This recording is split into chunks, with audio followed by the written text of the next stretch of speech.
Assalamualaikum warahmatullahi wabarakatuh. Selamat datang kembali di program Kajian New York Menyapa. Selamat sore waktu New York, selamat pagi waktu Jakarta. Nama saya adalah Bayu, saya adalah konsul sebut Kajian New York. Hari ini kita sudah ke program ke episode ke-13 di dalam Kajian New York Menyapa. Kajian New York Menyapa ini adalah sebuah program komunikasi antara Kajian New York dengan para pemangku kepentingan di wilayah kerja Kajian New York dan juga di Amerika Serikat pada umumnya.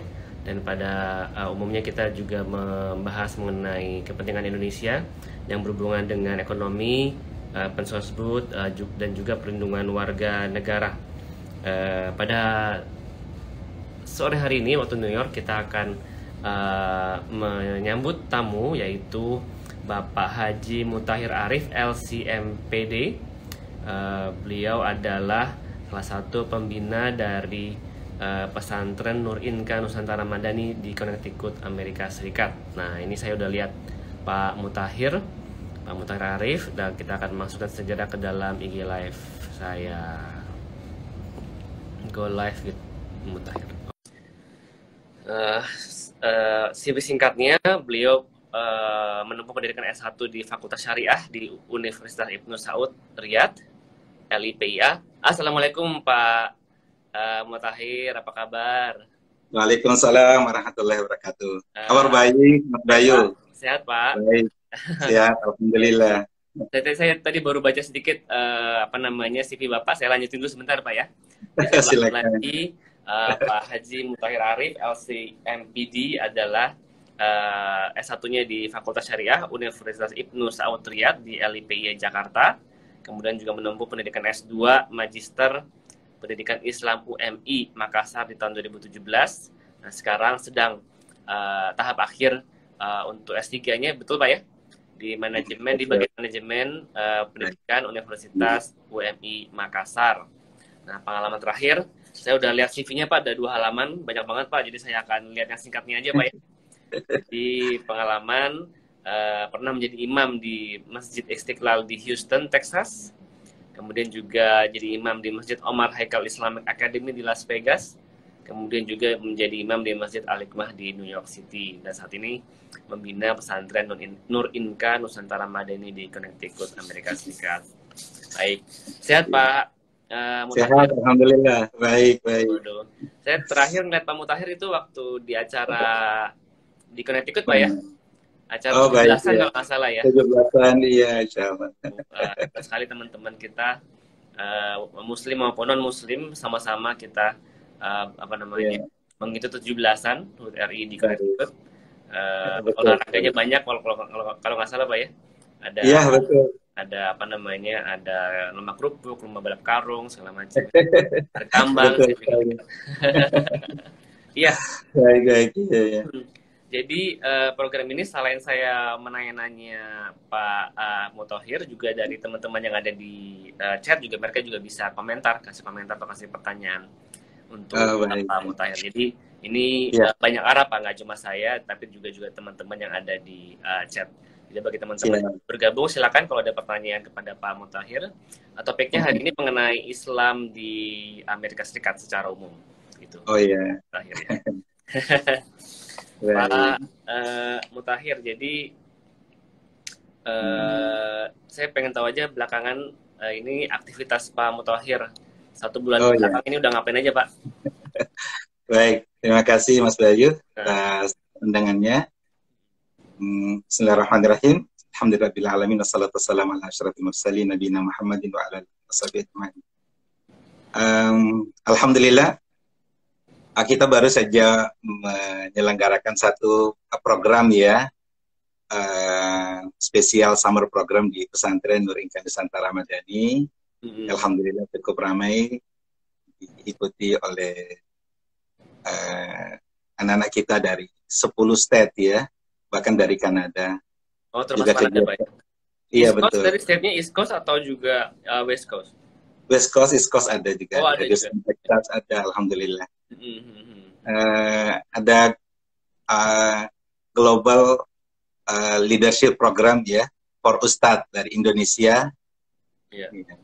alhamdulillah itu juga sukses terselenggara, di mana para ustadz datang dengan ya tujuan untuk membantu kami dalam proses pembinaan anak-anak kita di program summer kemarin, ya juga kesempatan untuk melakukan dialog interfaith dan kunjungan ke beberapa university. Nah, sekarang ini kita sedang kemarin tuh? Ya. Berapa jumlah ustadznya kemarin? Ada 5 orang, para ustadz dan ustazah, alhamdulillah ya. Oke. Sekarang ini kita sedang menjalankan program Nufha ya sebagai kelanjutan dari program kemarin, Nusantara Virtual ya for youth ya, teenager. Ini programnya 4 bulan ya, dan alhamdulillah kemarin kita sudah launching ya bersama Imam Samsi Ali dan para board member. Iya, alhamdulillah kita di pesantren tetap melakukan pembenahan building ya, dan beberapa lumayan. Betul ya. Ya, Jumatan kemarin dapat kepercayaan untuk khutbah di Bellevue, New York ya. Dan ini menjadi ya satu berbagai kemudahan ya dakwah yang kemudian terbuka di depan kami lewat ya pesantren Nur Inkan Nusantara Madani. Iya, selamat Pak ya. Iya, alhamdulillah. Nah, ini ada pertanyaan dari teman di chat nih Pak ya, ada dari Pak Hendra Hartono. Pesantren untuk usia berapa gitu? Apakah dibagi-bagi Pak pesantren untuk anak kecil, remaja atau gimana Pak? Boleh diceritakan? Ya, untuk saat ini kita belum membuka program pesantren layaknya di Indonesia ya, oleh karena ada beberapa keterbatasan fasilitas dan ya proses yang harus kami sempurnakan terlebih dahulu. Ya mudah-mudahan mohon doanya semua dalam waktu dekat kita sudah memulai untuk membangun masjid ya dari keseluruhan master plan yang sudah dirancang oleh Kang Emil ya, Gubernur Jawa Barat, kerjasama dengan Perbani dan beberapa kawan-kawan lainnya. Ya, tapi ini ada Pak Penyen Pak mau menyapa juga. Masya Allah, Dr. Marifi. Gimana sehat? Baik, alhamdulillah. Ini Pak Ustadz, kami ada kedatangan tamu agung nih, Bapak Hermawan Kertajaya. Oh gitu, Allahu Akbar. Ahli marketing kita, ahli brand. Iya, Pak Ustadz. Baik. Iya. Masya Allah. Pak Ustadz di mana ini? Saat ini di Connecticut ya, di lokasi pesantren kita di Mudas. Iya. Oh, dekat DC ya, dekat DC. Iya, betul. Iya, Pak Ustadz. Ya. Baik, terima kasih. Welcome to New York. Iya, Pak. Matur nuwun, Pak. Terima kasih Pak Konjen. Terima kasih. Pak Samsi Ali. Baik, disampaikan. Terima kasih. Siap, terima kasih. Alhamdulillah. Ya, dari Pak Hermawan Kertajaya. Oh iya, baru datang ya? Iya. Dalam perjalanan sedang dalam acara di sini, Pak. Oh, alhamdulillah. Iya. Bapak padatnya Pak acaranya ya. Terakhir kemarin menjadi imam di masjid di Bellevue, Pak ya. Oh betul, alhamdulillah. Iya. Kalau Bapak lihat, Bapak sudah berapa lama Pak? Hampir setahun, belum ya? Kalau yang terakhir ini sejak Maret kemarin ya. Maret ya. Walaupun iya udah cukup lama hampir. setelah di sini sekian lama Pak, walaupun belum hitungan setahun, tapi kan udah cukup lama lah ya. Kalau aktivitas sih sejak akhir 2016 ya. Sebelumnya udah pernah? Ya, melanglang buana ke beberapa state ya. Oh, baik. Berarti terakhir ini benar-benar fokus pengalaman mengenai warga Amerika Serikat Pak ya secara umum ya. Baik. Bagaimana Bapak melihat orang sini Pak ya, orang lokal warga Amerika Serikat ya, baik yang dari Maret maupun dari yang sebelumnya Bapak udah pernah ke sini. Bagaimana persepsi umat Muslim atau Islam sebagai agama di Amerika di mata orang lokal gitu Pak ya? Apakah ada persepsi atau prasangka buruk gitu, prasangka negatif mengenai Islam, dan apakah peran dari media atau distorsi media seandainya ada, apakah terasa? Silakan Pak. Iya, terima kasih. Orang Amerika itu cenderung rasional ya dalam beragama.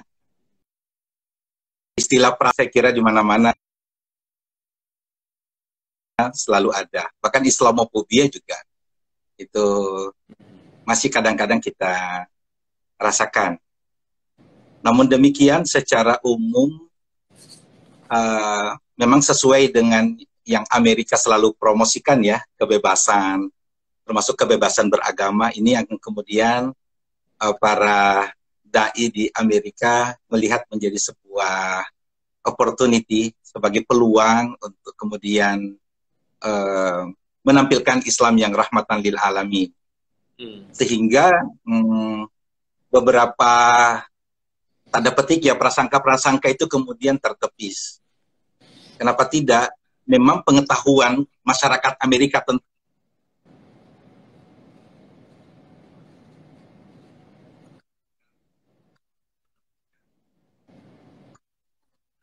sebelumnya pandangan mereka itu banyak negatif. Justru sesudah 9/11 mereka justru terbuka dengan membaca dan ya melihat bahwa tidak seperti yang selama ini menjadi narasi ya yang ditawarkan oleh media massa atau mungkin pemerintah yang sedang berkuasa. Oleh karena sekarang semakin terbuka sehingga mereka bisa melihat gitu, oh ternyata Islam tidak seperti yang dipersepsikan. Nah, ya satu diantaranya ketika kita menyelenggarakan setiap tahun misalnya International Muslim Day Parade ya, bahwa seharian itu kita bisa berkumpul di Madison Ave ya, di jantung kota New York, dan untuk memproklamirkan bahwa Islam itu adalah agama yang damai, bukan agama yang radikal, dan ternyata memang berterima. Lalu kemudian itu yang menjadikan banyak orang terbuka, mendapatkan pencerahan, banyak membaca, dan tidak sedikit kemudian mereka yang mendapatkan hidayah mengucapkan 2 kalimat syahadat. Alhamdulillah. Oh, oke. Ya, puncaknya itu di titik baliknya di 9/11 Pak ya? Iya, betul sekali. Iya. Ketika 9/11 itu dipersepsikan, ya gimana? Iya. Go ahead. Tapi kalau Bapak melihat sendiri agama-agama lainnya di Amerika Serikatnya, bukan cuma Islam tapi juga Kristen, Protestan gitu. Dan juga ada keberagaman etnisnya, bukan hanya agama. Bagaimana kalau misalnya Bapak melihatnya gimana Pak? Bagaimana orang Amerika itu melihat agama secara umum di Amerika Serikat gitu ya? Iya. Sekali lagi, agama bagi masyarakat Amerika itu adalah hak masing-masing personal ya, yang harus dihargai. Jadi ya ini juga adalah merupakan kesempatan untuk kita benar-benar dapat membuktikan bahwa Islam itu adalah agama yang santun, agama yang ramah, yang lembut. Tapi kalau berbicara tentang etnis, memang Amerika tempatnya. Tidak ada Amerika tanpa imigran. Iya. Kalau bukan ya. Iya, memang sudah 200 tahun yang lalu memang sudah seperti itu, sehingga menerima keberagaman itu adalah sebuah keniscayaan. Iya. Nah, kita melihat ini sebagai satu kesempatan untuk menawarkan, dan ternyata bahwa tidak sedikit kemudian orang mendapatkan ketenangan dengan melihat figur dari beberapa, ya taruhlah kita sebut para dai, pelaku dakwah yang ya benar-benar itu bisa menjadi alternatif ya, sehingga mereka kemudian mendekat dan ingin belajar lebih jauh. Oke, baik Pak. Tadi kan kita sepakat bahwa 9/11 itu salah satu titik baliknya bagaimana Islam dikenal di Amerika Serikat ya, suka tidak suka. Nah, bagaimana saat itu tren orang Amerika Serikat melihat Islam dan dibandingkan dengan sekarang saat ini gitu Pak ya, apakah ada perubahan secara umum atau tidak gitu? Tentu sangat signifikan ya. Ketika pandangan lagi-lagi orang Amerika terhadap Islam itu sangat terbatas pada informasi yang mereka dapatkan lewat media. Lalu dengan tragedi 9/11 ini memaksakan mereka untuk mencari tahu gitu. Dan saat ini dengan teknologi informasi, sesuatu yang tidak bisa dibendung, bahwa tidak ada yang tidak bisa ditutup-tutupi lagi. Orang bisa mendapatkan sumber yang akurat bahwa Demikian Islam yang sebenarnya ya. Iya. Jadi mereka paham apa ya. Jadi mereka ya selama ini mungkin terikat dengan apa ya, slogan-slogan. Bahkan sampai mereka mengatakan ini adalah kuburan terhadap Islam dengan 9/11. Tapi justru itu adalah sebuah kesempatan titik balik, kemudian saudara-saudara kita tampil, ya. Kita sebutlah Ustadz Imam Samsi Ali, Ustadz Muhammad Joban, dengan pendekatan yang lembut, yang bijaksana, itu membuka wawasan mereka bahwa Islam tidak seperti yang selama ini mereka persepsikan. Nah, apa yang terjadi? Subhanallah, yang masjid di mana-mana, orang yang masuk Islam itu berbondong-bondong. Ya, informasi yang saya dapatkan tidak kurang dari 2.000 orang setiap bulan. Ya, seluruh Amerika Serikat. Iya, seluruh Amerika. Iya. Ya. Alhamdulillah sekolah-sekolah Islam juga terbuka. Nah, ini ada pertanyaan lagi dari Pak Hendra Pak Hendra Hartono. Baik. Apakah pesantren Nur Inka Madani maksudnya ya? Iya. Afiliasi dengan NU atau Muhammadiyah ataukah independen? Kalau dilihat dari namanya saja sudah bisa tergambar ya, Nusantara Madani berarti tidak ada sekat-sekat itu di sini. Siapa saja kemudian masuk ya, terbuka untuk kita bersama-sama menjadikan ini sebagai satu sarana silaturahim. Baik. Bahkan ini etalase showcase ya buat diaspora Indonesia, khususnya yang ada di Amerika. Jadi tidak perlu lagi ini ya Pak ya, nggak ada sekat-sekat apa namanya. Tidak ada, betul sekali. Dan itu bisa dilihat dengan ya kegiatan-kegiatan yang selama ini kita selenggarakan, yang dirasakan oleh anak-anak kita sekaligus orang tuanya. Karena selain anak-anak, kita juga punya kegiatan kajian Islam buat orang tua ya. Oh baik. Ini masih Zoom Pak atau udah in person? Iya, universitas ini offline datang ke sini. Hari ini kita ada kegiatan. Iya, untuk kegiatan buat orang tua ya untuk weekend ya. Iya. Ya, setiap akhir mengikuti prokes apa ya? Prokes COVID ya? Kalau yang sudah vaksinnya sudah tidak ini lagi. Oh iya. sudah. Baik Pak, baik. Mengenai ini Pak, mengenai jumlah Muslim di Amerika Serikat kan ini ada datanya saya pegang itu tahun 2017 itu 3,45 juta. Oh iya. Saya nggak tahu nih, ini kan data tahun 2017, tahun 2021 belum ada, dan memang agama itu bukan sebuah status yang ada di statistik Amerika, jadi agak susah memang untuk melakukan survei berapa jumlah Muslim, Nasrani, Yahudi di Amerika Serikat. Mungkin sekarang 5 jutaan saya nggak tahu ya. Menurut Bapak tren kedepannya seperti apa Pak? Karena Bapak bilang kalau setiap bulan ada 2.000 orang masuk Islam, berarti kan semakin banyak nih Pak. Dan apakah klasternya seperti apa Pak? Apakah banyak orang dari African American atau dia dari selatan Amerika, dan apakah ada kekhawatiran nggak? Apakah Bapak menangkap kekhawatiran dari masyarakat Amerika Serikat tentang jumlah Muslim yang terus meningkat? Iya, ya sekali lagi perkembangan Islam di Amerika selalu kami maknai sebagai sebuah sunnatullah ya, sesuatu yang harus terjadi insya Allah. Oleh karena ya sekali lagi masyarakat Amerika adalah masyarakat yang rasional, yang senantiasa mencari jalan hidup yang terbaik. Nah, ketika mereka melihat beberapa contoh, lalu mereka mempelajari lewat buku-buku, bahkan tidak sedikit di antara mereka yang membeli Al-Quran, membaca, lalu kemudian mereka tersentuh, dan ya itu yang mengantarkan mereka untuk menjemput hidayah. Membeli Al-Quran untuk pengen tahu Pak ya? Iya, betul. Mereka cukup tinggi ya? Ada yang membaca Al-Quran sampai 3 bulan. Kemudian sesudah itu dia sudah yakin ini adalah kebenaran, lalu kemudian mengantarkan mereka untuk mengucapkan syahadat. Beberapa pengalaman di Houston, Texas misalnya, ataupun di Las Vegas, Jumatan itu tidak hanya dihadiri oleh Muslim, tapi juga non-Muslim. Mereka Ketika ingin kita tanya, ya untuk mendengarkan khutbah gitu. Justru mereka merasa bahwa ini adalah kesempatan untuk kami dapatkan siraman rohani katanya. Mereka klaim bahwa saya non-Muslim, saya ingin ikut. Iya, jelas. Dari pakaiannya sudah nampak. Bahkan kita memang sudah disiapkan kursi khusus ya, untuk mereka bisa lihat. Bahkan bukan hanya untuk Jumatan ya, salat jamaah yang lain, mereka diberikan kesempatan untuk datang, melihat, dan mendengarkan azan saja itu mereka sudah ya mendapatkan satu sensasi tersendiri, mereka terharu.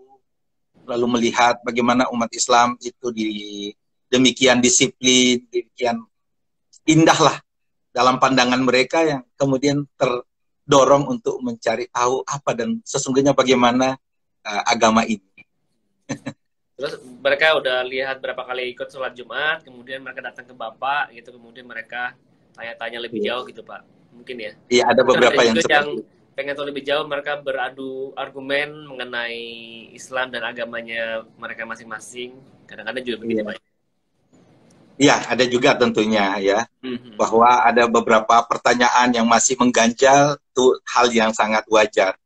Tapi rata-rata mereka yang datang untuk menyatakan keislaman itu rata-rata ya intelek ya, pemuda yang secara finansial mungkin sudah mapan, sehingga mereka sangat confidence bahwa saya tidak perlu diragukan bahwa saya meyakini akan agama ini, lalu mereka menyatakan itu. Bapak lihat klasternya gimana Pak, klaster etnisnya? Apakah banyak kulit putih atau kulit hitam atau orang dari Amerika Selatan? Yang sangat majemuk ya, karena memang sih secara umum memang di Amerika ya bisa kita lihat ya, dari Asia Selatan, dari Asia Tengah, orang Hispanik sendiri. Tapi bahwa hidayah itu dapat didapatkan oleh siapa saja, ya termasuk orang kulit putih, orang Amerika asli itu ada.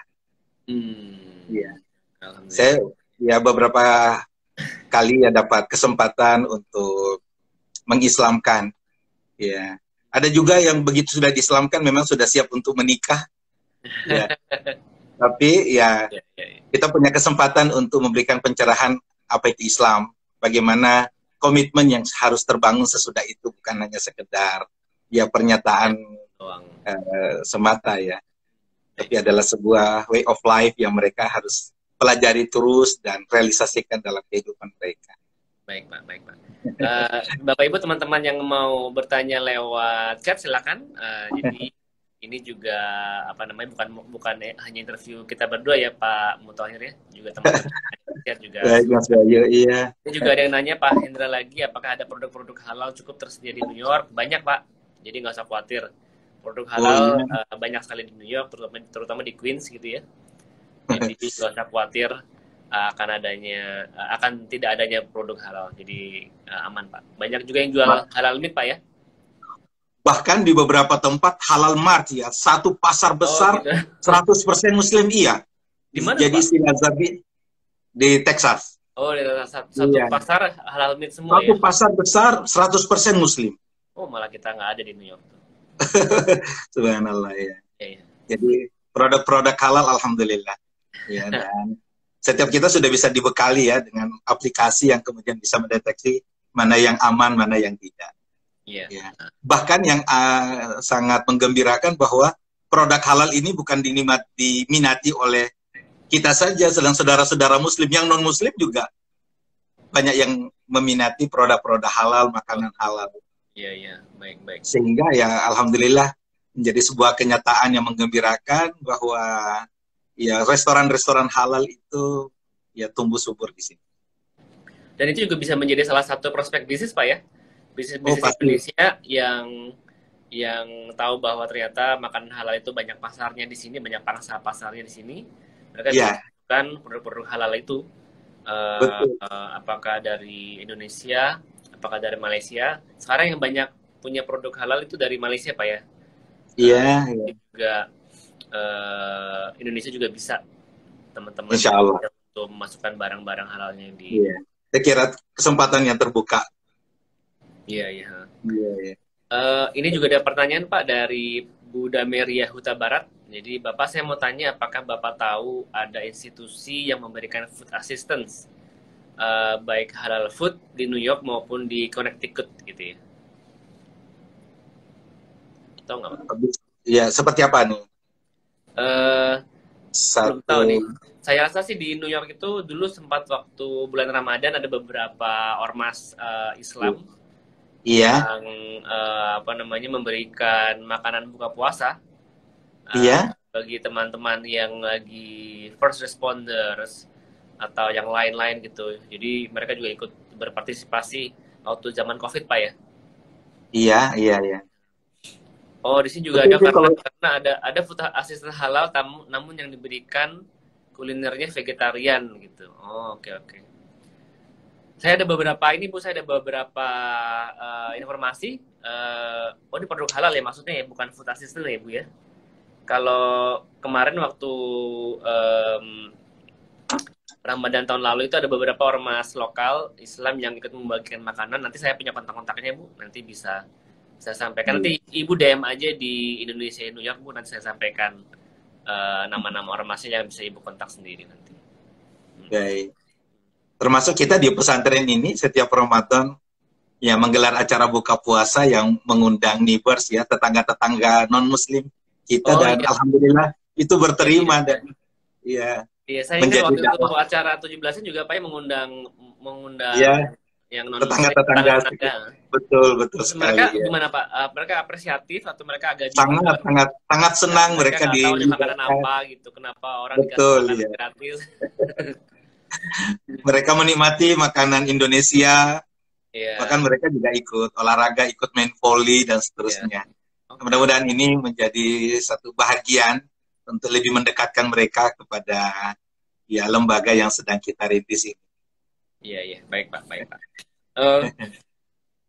Mengenai distorsi media atau juga pemberitaan yang mungkin terlalu ekstrim gitu ya mengenai Islam gitu ya, atau negatif, karena kita tahu bahwa kita lihat di mana-mana mengenai Taliban di Afghanistan, kemudian juga di Timur Tengah. Nah, sekali lagi kita berbalik ke pernyataan Bapak bahwa orang Amerika kan rasional gitu ya. Iya. Banyak sekali pemberitaan negatif mengenai Islam tadi. Menurut Pak Mutahir gimana? Iya. Kami selalu berprinsip ya, ibda binafsik, kita mulai dari diri sendiri ya. Kita tidak terlalu menunggu waktu kapan kita punya power ya.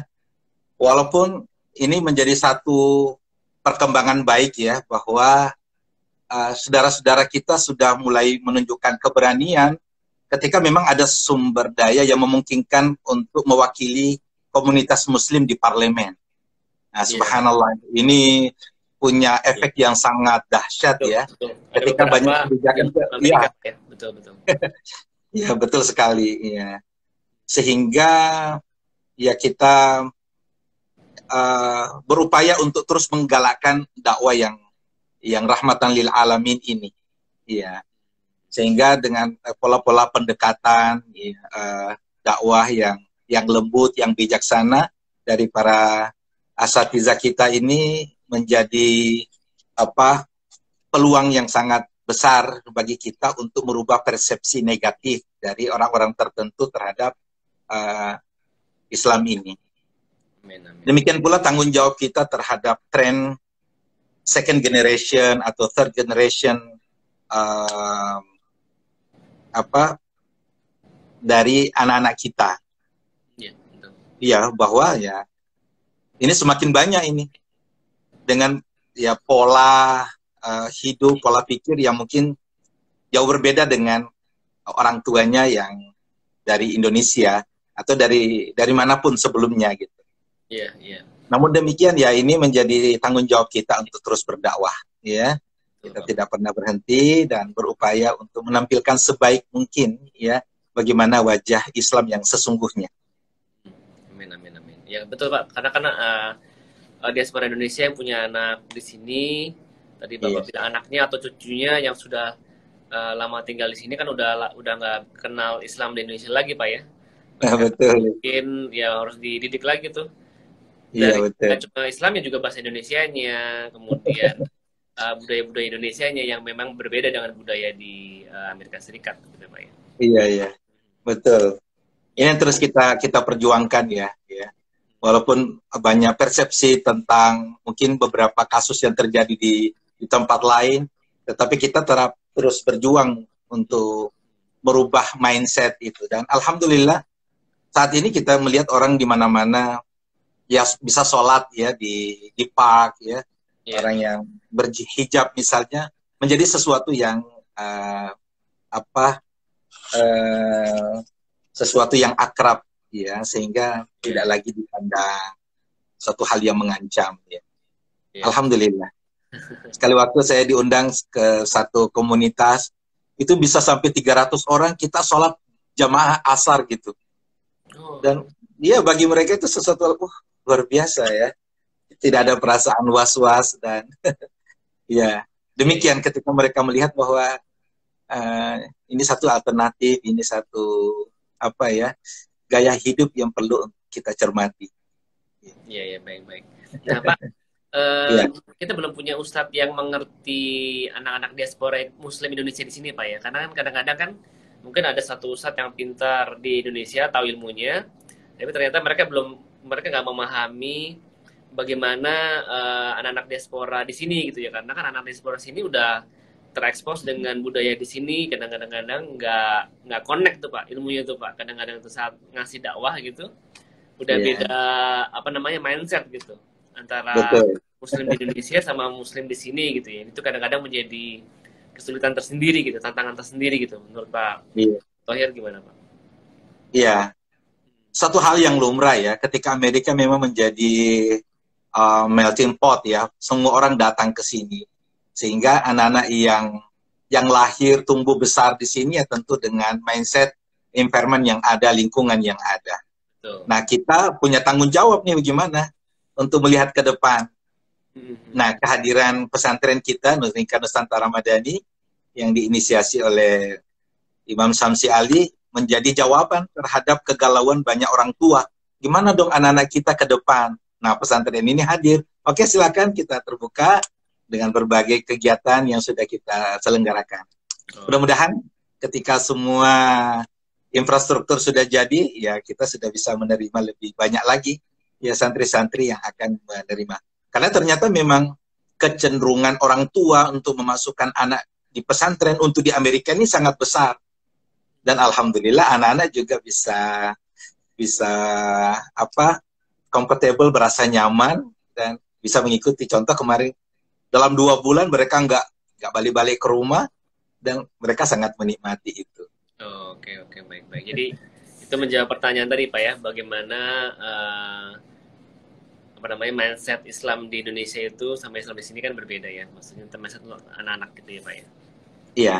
Nah, justru salah satu program yang kemarin diluncurkan oleh Nusantara Foundation adalah Global Leadership Program ya. Jadi ustadz-ustadz, para hafiz ya yang berkaliber ya, kemudian diseleksi untuk kemudian datang melihat secara langsung bagaimana sesungguhnya perkembangan Islam, khususnya untuk generasi muda yang lahir dan tumbuh di Amerika ini. Nah, alhamdulillah mereka ya sangat interest, luar biasa ya. Ada hal yang perlu kita pelajari dan bagaimana kemudian kita masuk ya dalam mindset anak ini untuk kita arahkan ke arah yang memang seharusnya. Apa Pak, 1-2 poin yang kira-kira sudah mereka pelajari Pak selama mereka di sini ikut GPL tadi? Melihat di Amerika Serikat. Ya pertama, toleransi ya. Bagaimana di Amerika ini negara sebenarnya tidak mencampuri, tapi justru memberikan ruang seluas-luasnya kepada para penganut agama tersebut. Sehingga ini menjadi sebuah peluang, kesempatan untuk kita berdakwah dengan sebaik-baiknya. Ya, yang kedua, mengasah sensitivitas terhadap masa depan Islam di Amerika lewat anak-anak yang lahir di sini. ya istilahnya ya mereka masih punya darah Timur, darah Indonesia, ya. Setidaknya kita punya tanggung jawab lebih untuk kemudian membina, mengarahkan mereka, ya, untuk menjadikan mereka bangga dengan Muslim dari Indonesia, ya, dengan semua karakteristik yang positif tentunya, yang kemudian bisa ditawarkan di Amerika ini. Baik, terima kasih Pak. Terakhir Pak, apa program pesantren pesantren Nusantara Foundation terakhir? Iya. Dalam waktu dekat ini mungkin sampai dengan akhir tahun, apakah ada program-program yang bisa dikerjasamakan dengan KJRI New York? Oh, tentu banyak sekali. Baru saja Ibu Endang, istri Pak Dr. Arifi selaku konjen, ya, mengikuti kegiatan pengajian pekanan kita di Pesantren Nur Inka Nusantara Madani ini. Kita sebut KIAP, Kajian Islam Akhir Pekan Nusantara. Ya. Kemudian Nufha, ya, Nusantara Virtual Halaqah. Ya, alhamdulillah diikuti oleh 40-an anak yang baru beberapa hari lalu kita launching selama 4 bulan, ya, ke depan. Selanjutnya kita membuka kesempatan siapa saja yang kemudian ingin belajar Al-Quran secara private misalnya, atau apa saja, ya, untuk, ya, peningkatan pemahaman tentang ilmu agama, konsultasi dari mungkin beberapa problem terkait dengan pembinaan anak, keluarga, dan sebagainya. Ya, mudah-mudahan itu menjadi satu bahagian yang bisa kita kerjasamakan dengan baik. Kita mungkin juga bisa kerjasama di Ramadan tahun depan, Pak, ya? Of course. Ya. Insya Allah. Sebelumnya kan kita juga HUT RI barengan tuh, Pak, dengan kita membuka tempat di Nusantara Foundation tahun ini. Dengan senang hati. Terima kasih Pak Haji Mutahir Arif. Terima kasih Mas Bayu. Semua pembahasan yang cukup menarik mengenai Islam di Amerika Serikat dan juga mengenai Nusantara Foundation. Bagi teman-teman Bapak Ibu yang mau follow Pak Mutahir juga bisa langsung ke @mutahirarif, Pak, ya. @mutahirarif. Jadi kalau misalnya mau ada pertanyaan-pertanyaan mengenai agama ataupun apapun itu tentang keberagaman di Amerika Serikat juga bisa ditanyakan ke beliau. Jadi terima kasih Pak Mutahir atas waktunya pada sore hari ini, udah menjelang maghrib juga, Pak, ya. Sama-sama, persis ya. Waktu maghrib sekarang dan masih hari Ahad, ya, hari Minggu di sini. Iya. Pamit Pak kalau gitu. Terima kasih. Wassalamualaikum warahmatullahi wabarakatuh. Waalaikumsalam warahmatullahi wabarakatuh. Pak, saya matikan ya.